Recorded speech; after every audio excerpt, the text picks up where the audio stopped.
नमस्कार। पितृपक्ष में बहुत से लोगों ने पूछा कि पितृ कैसे भोजन ग्रहण करते हैं, पितरों तक भोजन कैसे पहुंच पाता है। क्या सभी लोग जो मर चुके हैं वो पितृ बन जाते हैं? ये पितृ पक्ष में ही करना आवश्यक है। श्राद्ध कौन कर सकता है? ये कुछ छोटे छोटे क्वेश्चन हैं जो आम आदमी के लिए बहुत जानने आवश्यक है। सबसे पहली बात यह है कि पितरों तक भोजन कैसे पहुंचता है, पितृ भोजन से कैसे तृप्त होते हैं। हमारा शरीर 5 तत्वों का बना हुआ है और ये पूरा संसार ही 5 तत्वों से बना हुआ है। 5 एलिमेंट्स ही इसकी बेसिक की हैं।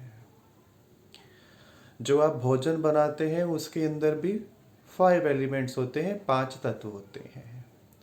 लेकिन जो हमारे पितृ होते हैं वो स्थूल शरीर को छोड़ चुके हैं, तो उनके पास पृथ्वी एलिमेंट नहीं होता।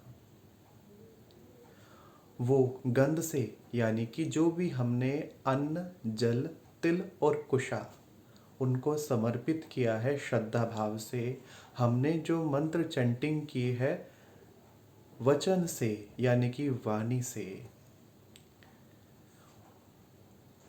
और जो हमने अन्न दिया है उसकी जो गंध होती है, उसका जो सुगंध होता है, वो सुगंध को ग्रहण करके तृप्त होते हैं।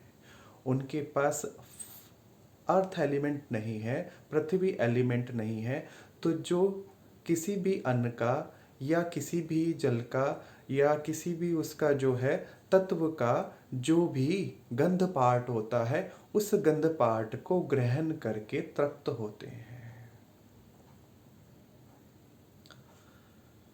हम अपने वॉइस से यानी शब्दों से जब उन्हें कुछ समर्पित करते हैं तो शब्द की शब्द ऊर्जा से यानी कि आकाश तत्व से उसको ग्रहण करके तृप्त होते हैं और प्रसन्न होते हैं।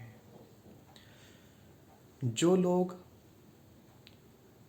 पूछते हैं कि कौन पितृ होते हैं, क्या सभी लोग जो मर जाते हैं वो पितृ बनते हैं, तो उनको ये बता दूं, उसके लिए आपको लाइफ साइकिल को समझना पड़ेगा।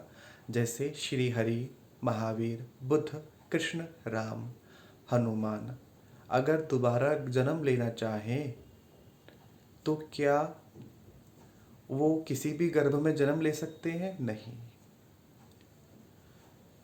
तो इसी प्रकार से जो आत्माएं होती हैं वो जब एक बार शरीर छोड़ती हैं तो उनको जो दोबारा गर्भ मिलता है उसके भी कुछ अपने नियम होते हैं। जैसे कि अगर हिटलर, मुसोलिनी या बड़े बड़े जो क्रूर लोग हुए हैं वो अगर दोबारा जन्म लें, क्या इजीली उनको बर्थ हो जाएगा? नहीं। तो जो आत्माएं आकाश तत्व में रहती हैं, जो आत्माएं अभी अपनी किसी गति को प्राप्त नहीं होती हैं और अधर में हैं, वो किसी अभी लोक में भी वास कर रही हैं, पितृलोक में वास कर रही हैं, अपने स्थूल शरीर का वेट कर रही हैं, तो उनको वो पितृ होते हैं। एक्चुअल में वो पितृ होते हैं। वो आपके किसी भी बर्थ में हो सकते हैं, आपके दादा हो सकते हैं या कोई भी आपके पिता के वंश में हो सकते हैं, वो कहीं भी हो सकते हैं, वो किसी भी उसमें हो सकते हैं।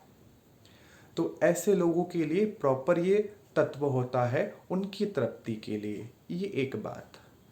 अगर आपके पितृ देवता बन गए हैं तो देवताओं को तृप्त होने का भी विधान यही है।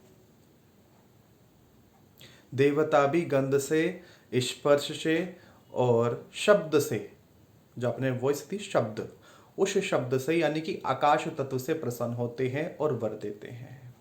अगर वो जीव जंतु की योनि में है तो जो जीव जंतु को आप भोजन डालते हैं, कौवे को, पक्षी को, चींटी को, तो वो जो ग्रहण डालते हैं उससे वो तृप्त होते हैं। लेकिन बेसिक भाग यही है कि जो आत्माएं अभी अपने लोक को प्राप्त नहीं हुई हैं, अभी अपनी बारी का वेट कर रही हैं, प्रॉपर गर्भ का वेट कर रही हैं, उन लोगों को प्राप्ति होती है इस काल में। ये उनके लिए होता है। मेरे एक गुरु हैं श्री रतन चतुर्वेदी जी, मुजफ्फरनगर में बहुत फेमस नाम है। एक बार मैंने प्रश्न किया था उन्हीं से यही कि श्राद्ध कौन कर सकता है। श्राद्ध कोई भी किसी का कर सकता है, ये प्रॉपर विधान नहीं है कि कौन किसका करे। आवश्यकता पड़ने पर कोई भी किसी का श्राद्ध कर सकता है। ये तो लेकिन क्योंकि आपकी अपने पितरों के प्रति बड़ी जिम्मेदारी है तो ये पहला आपका दायित्व है। लेकिन अगर किसी व्यक्ति का कोई वारिस नहीं होता तो एक अनजान व्यक्ति को जब उससे प्रॉब्लम होती है, प्रेत बाधा होती है, तो क्या वो उसकी श्राद्ध मुक्ति नहीं करता? करता है। यही पितृ मुक्ति है।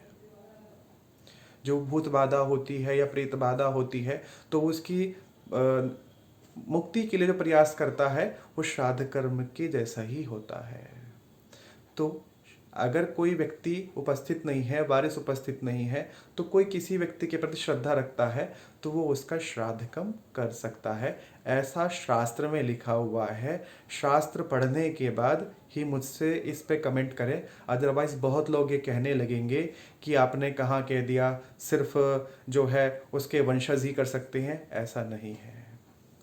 शास्त्र ये कह सकता है कि जब आपको लगे कि हमारे पितृ हमें कुछ चाहते हैं तो आप तब भी श्राद्ध कर सकते हैं। अमावस्या और पूर्णिमा स्पेशली हर महीने इसी कर्म के लिए आती है कि आप अपने पितरों को कुछ न कुछ भोग देते रहें, आप कुछ न कुछ उनके लिए निकालते रहें, आप उनके से आशीर्वाद लेते रहें। लेकिन पर्टिकुलरली सभी चीज़ों को एक समावित करने के लिए इस पक्ष का निर्माण हुआ है।